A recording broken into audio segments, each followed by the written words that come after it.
ꯃꯌꯥꯝꯕꯨ ꯑꯍꯥꯟꯕꯃꯛꯇꯗ ꯏꯀꯣꯛꯅꯣꯅ ꯑꯃꯗꯤ ꯇꯔꯥꯝꯅ ꯑꯣꯛꯆꯔꯤ ꯄꯤꯀꯦ ꯆꯦꯅꯦꯜ ꯄꯣꯊꯥꯃꯤꯟꯅꯁꯤ ꯈꯪꯃꯤꯟꯅꯁꯤ ꯆꯦꯅꯦꯜ ꯑꯁꯤꯅ ꯉꯁꯤ ꯃꯤꯌꯥꯝꯒꯤꯗꯃꯛꯇ ꯑꯅꯧꯕ ꯇꯣꯄꯤꯛ ꯑꯃ ꯈꯨꯗꯣꯜ ꯇꯝꯖꯒꯦ ꯉꯁꯤꯒꯤ ꯈꯨꯗꯣꯜ ꯇꯝꯖꯒꯗꯧꯔꯤꯕ ꯇꯣꯄꯤꯛ ꯑꯁꯤ ꯃꯃꯥꯡꯗ ꯆꯦꯅꯦꯜ ꯑꯁꯤ ꯍꯧꯗꯣꯛꯆꯔꯛꯄꯗꯒꯤ ꯍꯧꯅ ꯌꯨꯝꯕꯥꯂꯣꯟ ꯂꯝꯖꯤꯡ ꯍꯥꯏꯗꯨꯅ ꯄꯔꯤꯡ ꯅꯥꯏꯅ ꯁꯟꯗꯣꯛꯇꯨꯅ ꯂꯥꯛꯏꯕ ꯇꯥꯡꯀꯛ ꯑꯗꯨꯒꯤ ꯃꯅꯨꯡꯗ ꯑꯍꯥꯟꯕ ꯇꯥꯡꯀꯛꯇꯒꯤꯅ 92 ꯁꯨꯕ ꯇꯥꯡꯀꯛ ꯐꯥꯎꯕ ꯃꯤꯌꯥꯝꯗ ꯇꯣꯉꯥꯟꯕ ꯇꯣꯄꯤꯛ ꯀꯌꯥ ꯑꯃ ꯈꯨꯗꯣꯜ ꯇꯝꯖꯈ꯭ꯔꯕ ꯃꯇꯨꯡꯗ ꯉꯁꯤ 94 ꯁꯨꯕ ꯇꯥꯡꯀꯛ ꯑꯣꯏꯅ ꯃꯤꯌꯥꯝꯗ ꯂꯥꯟꯊꯣꯛꯆꯒꯗꯧꯔꯤꯕ ꯇꯣꯄꯤꯛꯅꯤ ꯃꯤꯔꯣꯟꯈ꯭ꯔꯕ ꯃꯇꯨꯡꯗ ꯀꯔꯤ ꯅꯨꯃꯤꯠꯇ ꯑꯉꯥꯡ ꯎꯅꯒꯅꯤ ꯅꯠꯇ꯭ꯔꯒ ꯑꯉꯥꯡ ꯄꯣꯛꯀꯅꯤ ꯀꯔꯝꯅ ꯈꯪꯒꯅꯤ ꯍꯥꯏꯕꯁꯤꯒꯤ ꯃꯇꯥꯡꯗ ꯃꯤꯌꯥꯝꯗ ꯈꯨꯗꯣꯜ ꯇꯝꯖꯒꯦ ꯂꯣꯏꯅꯅ ꯆꯦꯅꯦꯜ ꯑꯁꯤꯅ ꯇꯣꯉꯥꯟꯕ ꯇꯣꯄꯤꯛ ꯀꯌꯥ ꯑꯃ ꯊꯝꯖꯔꯝꯕꯅ ꯃꯔꯝ ꯑꯣꯏꯔꯀꯥꯟꯗ ꯌꯨꯝꯕꯥꯂꯣꯟ ꯂꯝꯖꯤꯡꯒꯤ ꯇꯥꯡꯀꯛ ꯑꯁꯤ ꯃꯇꯝ ꯈꯔ ꯉꯥꯏꯍꯥꯛꯇꯪ ꯄꯣꯊꯥꯖꯔꯨꯕꯅꯤ ꯑꯗꯨꯕꯨ ꯌꯨꯝꯕꯥꯂꯣꯟ ꯂꯝꯖꯤꯡꯒꯤ ꯁꯦꯔꯤꯁꯇꯁꯨ ꯇꯣꯉꯥꯟꯕ ꯇꯣꯄꯤꯛ ꯀꯌꯥ ꯑꯃ ꯃꯈꯥ ꯇꯥꯅ ꯑꯗꯨꯃꯛ ꯃꯌꯥꯝꯅ ꯍꯪꯕꯤꯔꯛꯄꯁꯤꯡ ꯃꯊꯪ ꯃꯅꯥꯎꯅ ꯂꯧꯈꯠꯆꯔꯛꯀꯗꯕ ꯀꯌꯥ ꯑꯃ ꯂꯩꯔꯤ ꯑꯗꯨꯃꯛ ꯃꯇꯝꯒꯤ ꯃꯇꯨꯡ ꯏꯟꯅ ꯑꯗꯨꯃꯛ ꯌꯨꯝꯕꯥꯂꯣꯟ ꯂꯝꯖꯤꯡꯒꯤ ꯇꯥꯡꯀꯛꯁꯨ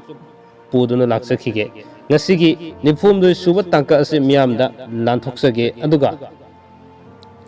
ꯆꯦꯅꯦꯜ ꯑꯁꯤꯅ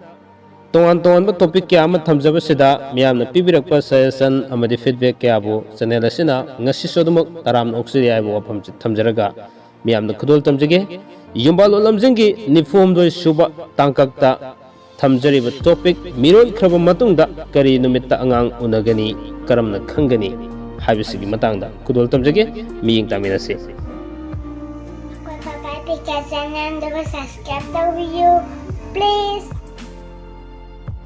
ꯃꯃꯥ ꯑꯣꯏꯕꯤ ꯑꯃꯅ ꯃꯤꯔꯣꯟꯕ ꯅꯨꯃꯤꯠꯇꯒꯤ ꯑꯉꯥꯡ ꯎꯅꯕ ꯅꯨꯃꯤꯠ ꯐꯥꯎꯕꯗ ꯆꯪꯂꯤꯕ ꯃꯇꯝ ꯑꯁꯤ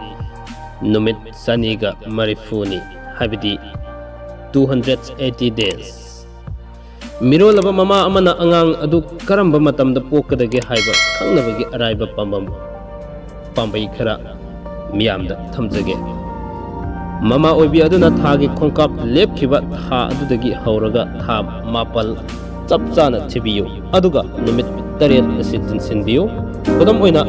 ꯍꯥꯏꯔꯕꯗ ꯃꯃꯥ ꯑꯣꯏꯕꯤ ꯑꯗꯨꯅ ꯑꯔꯣꯏꯕ ꯂꯥꯛꯈꯤꯕ ꯊꯥꯒꯤ ꯈꯣꯡꯀꯥꯞ ꯑꯗꯨ ꯑꯍꯥꯟꯕ ꯅꯨꯃꯤꯠ ꯁꯤ ꯖꯅꯋꯥꯔꯤꯒꯤ ꯇꯥꯡ 1ꯅꯤ ꯍꯥꯏꯗꯨꯅ ꯂꯧꯔꯁꯤ ꯑꯗꯨ ꯑꯣꯏꯕ ꯇꯥꯔꯒꯗꯤ ꯑꯉꯥꯡ ꯄꯣꯛꯄ ꯌꯥꯕꯒꯤ ꯃꯇꯝꯁꯤ ꯑꯣꯛꯇꯣꯕꯔꯒꯤ ꯇꯥꯡ 9ꯅꯤ ꯑꯁꯨꯝꯅ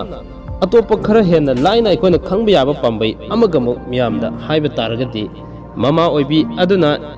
ꯏꯔꯣꯏ ꯂꯣꯏꯕ ꯑꯣꯏꯅ ꯂꯥꯛꯈꯤꯕ ꯊꯥꯒꯤ ꯈꯣꯡꯀꯥꯞ ꯑꯗꯨꯒꯤ ꯑꯍꯥꯟꯕ ꯅꯨꯃꯤꯠꯇꯒꯤ ꯅꯨꯃꯤꯠ 130 ꯁꯨꯕ ꯅꯨꯃꯤꯠ ꯐꯥꯎꯕ ꯊꯤꯕꯤꯌꯨ ꯅꯨꯃꯤꯠ ꯑꯗꯨ ꯃꯃꯥ ꯑꯗꯨꯅ ꯑꯉꯥꯡ ꯎꯅꯕꯒꯤ ꯃꯇꯝꯅꯤ ꯑꯗꯨꯒ ꯀꯩꯒꯨꯝꯕꯗ ꯃꯁꯤꯗꯒꯤ ꯅꯨꯃꯤꯠ 13ꯅꯤ ꯐꯥꯎꯕꯒꯤ ꯃꯅꯨꯡꯗ ꯉꯟꯈꯠꯅ ꯅꯠꯇ꯭ꯔꯒ ꯅꯨꯃꯤꯠ 13ꯅꯤ ꯊꯦꯡꯊꯅ ꯂꯩꯕ ꯐꯥꯎꯕꯒꯤ ꯃꯅꯨꯡꯗ ꯁꯨꯡꯁꯣꯏ ꯁꯣꯏꯗꯅ ꯑꯉꯥꯡ ꯎꯅꯒꯅꯤ ꯄꯤꯔꯤꯕ ꯃꯇꯝ ꯑꯁꯤꯒꯤ ꯃꯅꯨꯡꯗ ꯀꯔꯤꯒꯨꯝꯕ ꯃꯃꯥ ꯑꯗꯨꯅ ꯑꯉꯥꯡ ꯎꯅꯗ꯭ꯔꯕꯗꯤ ꯍꯛꯆꯥꯡꯒꯤ ꯑꯣꯏꯕ ꯑꯁꯣꯏꯕ ꯑꯃ ꯂꯩꯔꯦ ꯍꯥꯏꯕ ꯂꯧꯒꯅꯤ ꯑꯈꯪ ꯑꯍꯩꯁꯤꯡ ꯇꯥꯟꯅꯕꯤꯒꯗꯕꯅꯤ ꯑꯗꯨꯕꯨ ꯑꯌꯥꯝꯕ ꯃꯃꯥ ꯑꯣꯏꯕꯤꯁꯤꯡꯅ 100ꯒꯤ ꯃꯅꯨꯡꯗ 90 ꯍꯥꯏꯕꯗꯤ 90%ꯗꯤ ꯅꯨꯃꯤꯠ 280 days ꯍꯥꯏꯕꯗꯤ 130 ꯁꯨꯕ ꯅꯨꯃꯤꯠ ꯁꯤꯗ ꯁꯣꯏꯗꯅ ꯑꯉꯥꯡ ꯄꯣꯛꯀꯜꯂꯤ ꯀꯔꯤꯒꯨꯝꯕꯗ ꯅꯣꯡꯃ ꯅꯤꯅꯤ ꯉꯟꯈꯠꯅ ꯅꯠꯇ꯭ꯔꯒꯅ ꯀꯔꯤꯒꯨꯝꯕꯗ ꯅꯣꯡꯃ ꯅꯤꯅꯤ ꯊꯦꯡꯊꯅ ꯁꯨꯡꯁꯣꯏ ꯁꯣꯏꯗꯅ ꯑꯗꯨꯃꯛ ꯄꯣꯛꯄ ꯌꯥꯎꯒꯅꯤ ꯑꯗꯨꯅ ꯍꯧꯖꯤꯛ ꯑꯩꯅ ꯃꯤꯌꯥꯝꯗ ꯎꯍꯟꯖꯔꯤꯕ ꯇꯦꯕꯜ ꯑꯁꯤ ꯑꯉꯥꯡ ꯀꯔꯝꯕ ꯃꯇꯝꯗ ꯑꯉꯥꯡ ꯄꯣꯛꯀꯅꯤ ꯍꯥꯏꯕ ꯈꯪꯅꯅꯕꯒꯤ ꯇꯦꯕꯜꯅꯤ ꯍꯥꯏꯔꯤꯕ ꯇꯦꯕꯜ ꯑꯁꯤꯗ ꯃꯤꯌꯥꯝꯅ ꯎꯕꯤꯒꯅꯤ ꯑꯩꯈꯣꯏꯅ ꯃꯊꯛꯇ ꯑꯩꯅ ꯄꯤꯖꯔꯤꯕꯁꯤꯅꯤ ꯑꯉꯥꯡ ꯃꯤꯔꯣꯟꯈꯤꯕ ꯊꯥꯒꯤ ꯇꯥꯡ ꯑꯃ ꯄꯤꯖꯔꯦ ꯑꯗꯨꯒ ꯃꯈꯥꯒꯤ ꯄꯔꯦꯡ ꯑꯁꯤꯗꯅ ꯑꯉꯥꯡ ꯄꯣꯛꯀꯗꯕ ꯊꯥꯒꯤ ꯇꯥꯡ ꯍꯥꯏꯗꯨꯅ ꯄꯤꯖꯔꯤꯕꯁꯤꯗ ꯄꯔꯦꯡ ꯑꯅꯤ ꯊꯣꯛꯅ ꯌꯥꯎꯔꯤꯕꯁꯤꯗ ꯀꯥꯈꯟꯒꯤ ꯑꯣꯏꯅ ꯄꯔꯦꯡ ꯑꯅꯤ ꯊꯣꯛꯅ ꯌꯥꯎꯔꯤ ꯈꯨꯗꯝ ꯑꯣꯏꯅ ꯑꯍꯥꯟꯕꯗ ꯖꯅꯋꯥꯔꯤꯒ ꯑꯣꯛꯇꯣꯕꯔꯒ ꯄꯤꯔꯦ ꯑꯗꯨꯒ ꯔꯥꯏꯠ ꯁꯥꯏꯗꯇ ꯌꯦꯠꯂꯣꯝ ꯊꯥꯡꯕꯗ ꯅꯕꯦꯝꯕꯔꯒꯤ ꯊꯥ ꯄꯤꯔꯤ ꯍꯥꯏꯕꯗꯤ ꯑꯣꯛꯇꯣꯕꯔ ꯂꯣꯏꯔꯒ ꯅꯕꯦꯝꯕꯔ ꯂꯥꯛꯄꯅꯤꯅ ꯊꯥꯒꯤ ꯃꯇꯨꯡ ꯏꯟꯅ ꯅꯕꯦꯝꯕꯔꯗꯁꯨ ꯄꯣꯛꯄ ꯌꯥꯕ ꯊꯥ ꯈꯔ ꯂꯩ ꯖꯅꯋꯥꯔꯤꯗ ꯑꯉꯥꯡ ꯃꯤꯔꯣꯟꯈꯤꯕꯁꯤꯅ ꯍꯥꯏꯕꯗꯤ ꯖꯅꯋꯥꯔꯤꯒꯤ ꯂꯣꯏꯔꯝꯗꯥꯏꯗ ꯑꯗꯒꯤ ꯑꯃꯨꯛ ꯐꯦꯕꯋꯥꯔꯤꯗ ꯑꯉꯥꯡ ꯃꯤꯔꯣꯟꯈꯤꯕꯁꯤꯅ ꯅꯕꯦꯝꯕꯔꯗ ꯄꯣꯛꯄꯒꯤ ꯂꯝꯕꯤ ꯂꯩꯒꯅꯤ ꯑꯗꯨꯒ ꯀꯔꯤꯒꯨꯝꯕ ꯀꯥꯟꯗ ꯅꯨꯃꯤꯠ 15ꯒꯤ ꯃꯇꯨꯡ ꯃꯈꯩ ꯑꯣꯏꯈꯤꯕꯗꯨꯅ ꯗꯤꯁꯦꯝꯕꯔꯗ ꯄꯣꯛꯄ ꯌꯥꯕꯒꯤ ꯂꯝꯕꯤꯁꯨ ꯂꯩꯒꯅꯦꯕ ꯑꯗꯨꯒ ꯃꯥꯔꯆꯇ ꯂꯩꯕꯁꯤꯅ ꯃꯥꯔꯆꯇ ꯑꯉꯥꯡ ꯃꯤꯔꯣꯟꯈꯤꯕꯁꯤꯅ ꯗꯤꯁꯦꯝꯕꯔꯗ ꯄꯣꯛꯄ ꯌꯥꯕꯒꯤ ꯇꯦꯕꯜꯅꯤ ꯉꯁꯤ ꯑꯩꯅ ꯄꯤꯔꯤꯁꯦ ꯑꯗꯨꯒ ꯗꯤꯁꯦꯝꯕꯔꯒꯤ ꯃꯊꯪꯗ ꯂꯩꯔꯤꯕ ꯖꯅꯋꯥꯔꯤꯗꯁꯨ pokpa yabagi matam khara lei asumna April da miron kibasina amuk January da angang pokpa yabagi matam leigani aduga February da su matam khara pigani loinana May da angang miron kibasina February amadi March ani sida angang pokpa yabagi matam oigani June da angang miron kibasina March amadi April da angang pokpa yabagi matam piri aduna July da miron kiba angang sina April amadi May da angang pokpa yabagi matam piri loinana makhata namuk August da angang miron kiba sina May natraga June sida angang pokpa yabagi matam piri September da angang miron kiba sina June amadi July da angang pokpa yabagi matam ni piri basi aduga October da angang miron kibasina July amadi August hariba tha ani sida angang pokpa yabagi matam piri aina pijeriba si tarik ngakani hariba karamna yengani habadu makhada muk ai sandon kidang taksarakige lonana November da angang miron kibasina August amadi September sida angang pokpa yabagi tarik sing piri aduga December da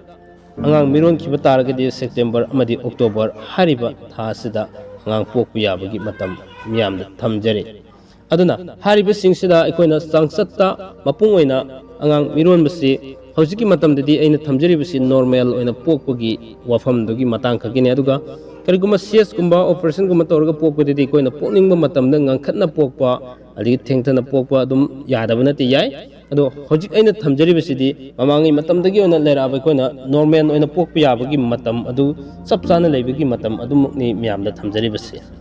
aduna hariba table asi karamna yengani habado khara tentakna muk thamjage kudam oina ai example am pijage ahanba pareng sida thamjage som January tha sida yam kitang yengdu nungaina bagi damakta January gi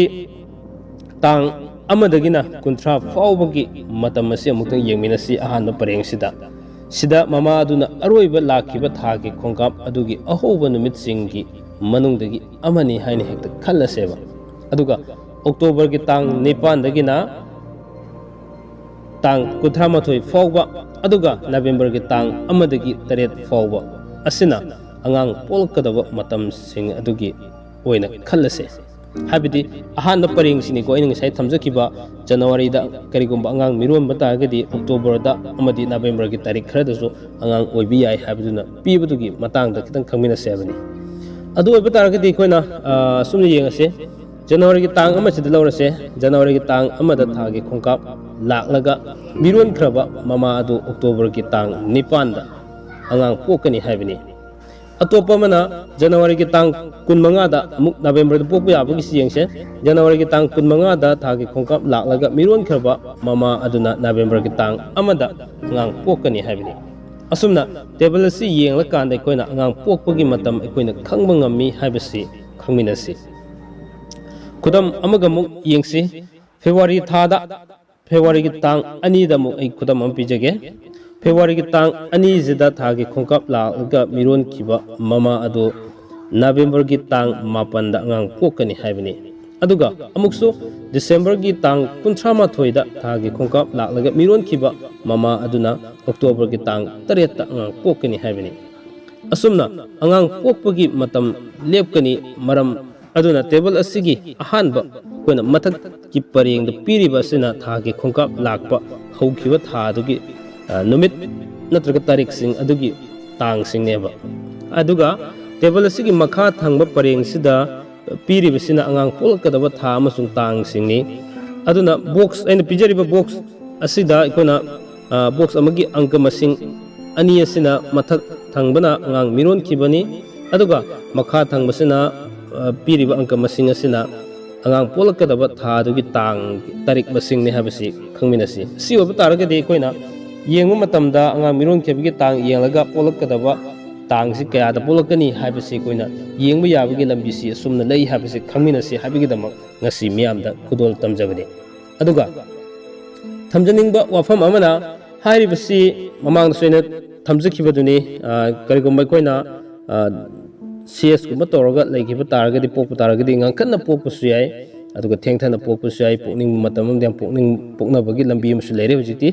adubo ꯍꯥꯏꯔꯤꯕ ꯈꯨꯗꯤꯡꯃꯛꯁꯤꯡꯁꯤ ꯆꯥꯡꯆꯠ ꯀꯗꯥꯏ ꯐꯥꯎ ꯆꯨꯝꯕꯒꯦ ꯍꯥꯏꯕꯗꯨ ꯏꯁꯥ ꯏꯁꯥꯅ ꯊꯦꯡꯅꯕꯤꯔꯤꯕ ꯀꯌꯥꯅ ꯁꯨꯝ ꯄꯥꯟꯕꯤꯔꯒꯁꯨ ꯂꯣꯏꯅꯃꯛ ꯆꯨꯝꯃꯤ ꯍꯥꯏꯕꯁꯤ ꯈꯪꯕꯤꯒꯅꯤ ꯍꯥꯏꯕ ꯋꯥꯐꯝꯁꯤ ꯊꯝꯖꯔꯀꯥꯟꯗ ꯉꯁꯤꯒꯤ ꯊꯝꯖꯔꯤꯕ ꯌꯨꯝꯕꯥꯂꯣꯟ ꯂꯝꯖꯤꯡꯒꯤ 94 ꯁꯨꯕ ꯇꯥꯡꯀꯛ ꯑꯁꯤ ꯃꯇꯥꯡ ꯑꯁ꯭ꯋꯥꯏꯗ ꯇꯦꯟꯁꯤꯟꯖꯒꯦ ꯃꯊꯪꯗ 94 ꯁꯨꯕ ꯇꯥꯡꯀꯛꯇ ꯑꯅꯧꯕ ꯇꯣꯄꯤꯛ ꯑꯃꯃꯨꯛ ꯃꯤꯌꯥꯝꯒꯤꯗꯃꯛꯇ ꯈꯨꯗꯣꯜ ꯇꯝꯖꯔꯛꯀꯦ ꯃꯇꯝ ꯑꯗꯨ ꯐꯥꯎꯕꯒꯤ ꯑꯣꯏꯅꯗꯤ ꯀꯥꯏꯅꯅꯕ ꯌꯥꯊꯪ ꯅꯤꯖꯒꯦ ꯄꯤꯅꯕꯤꯔꯁꯤ